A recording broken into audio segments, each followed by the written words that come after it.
بسم اللہ الرحمن الرحیم۔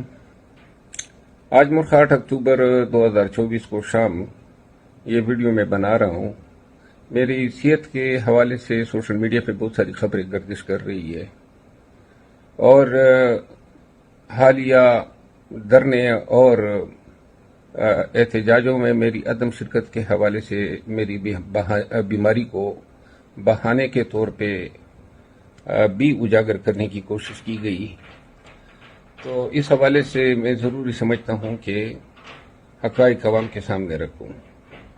میں نے ہمیشہ خان کی رہائی کے لیے اور پاکستان میں جمہوریت اور آئینی حکمرانی کی بالادستی کے لیے احتجاج کی اہمیت پر زور دیا ہے، اور مجھے شرمندگی ہے آپ سب سے کہ میری صحت نے عین اس وقت اجازت نہیں دی جب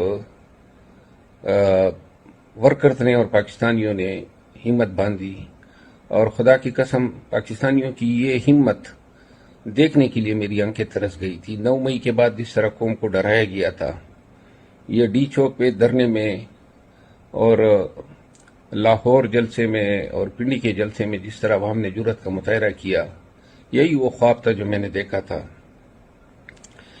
میں آپ سب کو بتاتا چلوں کہ اسلام آباد پولیس نے جب غیر قانونی طور پر ہمیں اغوا کیا، گرفتار کیا، 8 دن ان کی تحویل میں رہے اور جب ضمانت ہو کے رہا ہوئے، تو اس کے اگلے دن سے مجھے کرونا نے ٹیک اوور کر لیا۔ کرونا سے جب جان چھوٹی تو انفلوئنزا، اور انفلوئنزا کے بعد ٹائیفائیڈ وغیرہ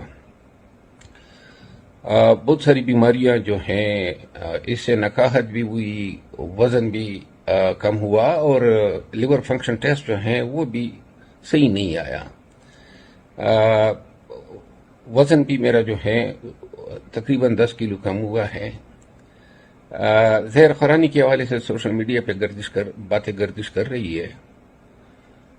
میں اس حوالے سے آپ سب کو بتاتا چلوں کہ جو بیماریاں مجھے لائق ہیں وہ میں نے آپ سب کو بتا دی، اور ان خبروں میں کوئی صداقت نہیں ہے کہ مجھے زہر دیا گیا ہے،